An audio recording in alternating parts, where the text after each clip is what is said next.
The first time Lieutenant Ryan Cooper saw her, she was standing by the transparent dome of Outpost Vetra 9, staring into the twin suns of Alaris. Her silver-blue skin shimmered faintly under the light, her long hair braided with glowing fibers that looked almost alive. She wasn't human, but she was breathtaking in a way that defied language. Ryan was there as part of a diplomatic mission, a fragile peace treaty between Earth and the Vitraxians, a species that had nearly gone to war with humans 2 years ago. He was a soldier turned envoy, trained to speak carefully and never, under any circumstances, offend their customs. Her name was Elira, daughter of the Vitraxian High Chancellor. She was their version of a diplomat too, though she seemed far more curious about humans than political matters. Scene 1: The first encounter. Ryan found her in the observatory alone. He cleared his throat softly. "Beautiful view," he said. Elira turned, her eyes, bright as molten turquoise, studying him as though he were some curious new life form. "Humans always speak of beauty," she replied, her voice melodic but strange. "Yet your world is so fragile." Ryan smiled awkwardly. "Yeah, we tend to break what we find beautiful. Bad habit." She tilted her head, considering his words as though dissecting a mystery. Then, with a small smile, she gestured toward the horizon. "Would you sit with me, human Ryan Cooper?" He did. They spoke for hours about Earth's oceans, about her people's crystal forests, and how both species had once viewed the other as monsters. By the time the suns had set, Ryan felt something he hadn't felt in a long time: peace. Into the joke. 3 days later, the delegates from both sides met to finalize the treaty. There were banquets, speeches, and too many formalities for Ryan's taste. When the night was finally over, he found Elira again, this time on a balcony overlooking the glowing city below. She looked different tonight, less like a dignitary, more like a woman trying to understand something she couldn't name. "You humans," she said softly, "you laugh when you are happy. And when you are nervous." Ryan chuckled. "That's about right. Do you ever laugh when you love?" she asked suddenly. The question caught him off guard. "Sometimes," he admitted, "if the moment's awkward enough." Her glowing eyes flickered. "I do not understand awkward." He grinned. "It's when your heart beats too fast and your brain stops working." She stepped closer, the air between them charged. "And what do you do when that happens?" He was flustered, smiling to cover the sudden heat in his chest. "Well," he said with a smirk, "usually I just joke my way through it. Like asking something stupid. 'Can I kiss you?' Just to make the tension go away." Elira blinked once, her expression unreadable. "You would kiss me?" Ryan froze. "Wait, no, I didn't mean." But before he could finish, she stepped forward, her hand, cool and luminous, rising to his cheek. "I accept," she whispered. Then she kissed him. Scene 3: The mistake. It wasn't like any human kiss. Her lips were soft but glowing faintly, and a strange warmth spread through him. Not just heat, but a pulsing rhythm that seemed to sync with his heartbeat. His vision blurred for a second.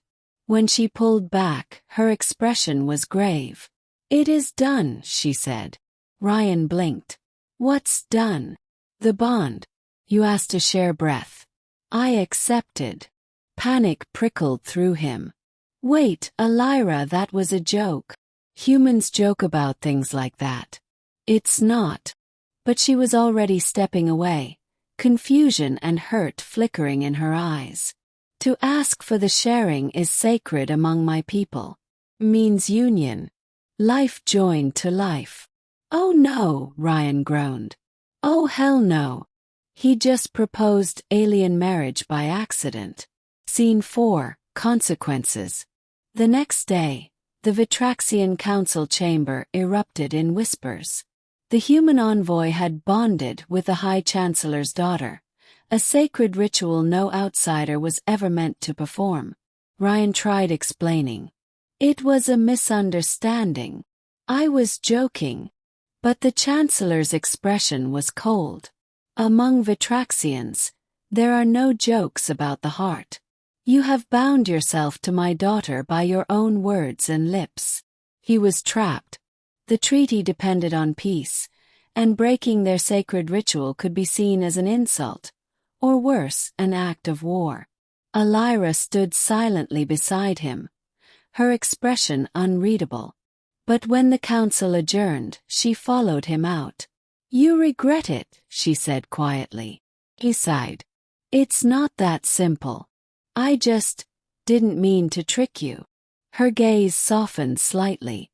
You did not trick me, Ryan Cooper. You only spoke without understanding. Humans rush where Vitraxians listen. He nodded. You're right about that. Then she looked up and for the first time smiled faintly. But perhaps if you learn, the bond does not have to be a curse. Scene 5. The connection. Days passed.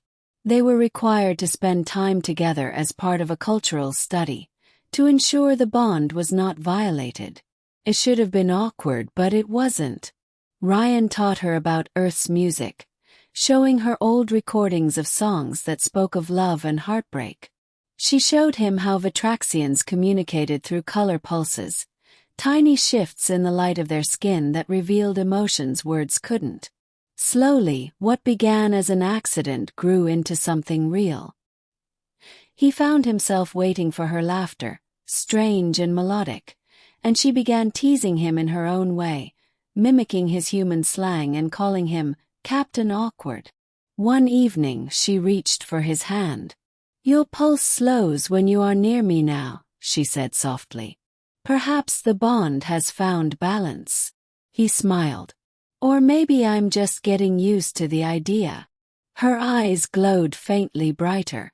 You would choose it then. The sharing. Ryan looked at her, the alien woman he'd accidentally promised himself to, and realized he didn't feel trapped anymore. He felt home. Scene 6. The true kiss. The night before he was scheduled to return to Earth, Ryan stood again with her under the twin suns. I'll have to leave tomorrow, he said quietly. Alyra looked down, sadness shimmering in her light.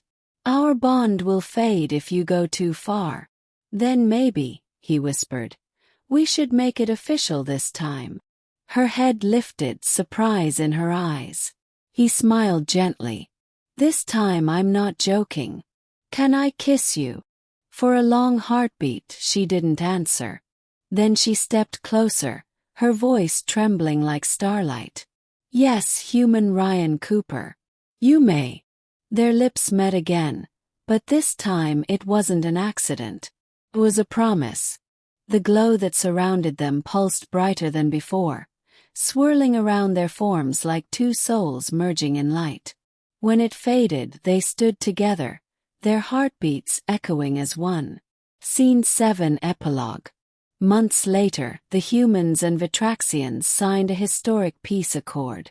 Ryan stayed behind as ambassador, not because he was ordered to, but because he chose to. Sometimes, the other envoys would see him walking beside Alyra, her hand resting gently in his, their laughter mingling like two worlds finally learning to understand each other. And when someone once asked him how it all began, Ryan would laugh softly and say, "It started with a joke, but it ended with something real."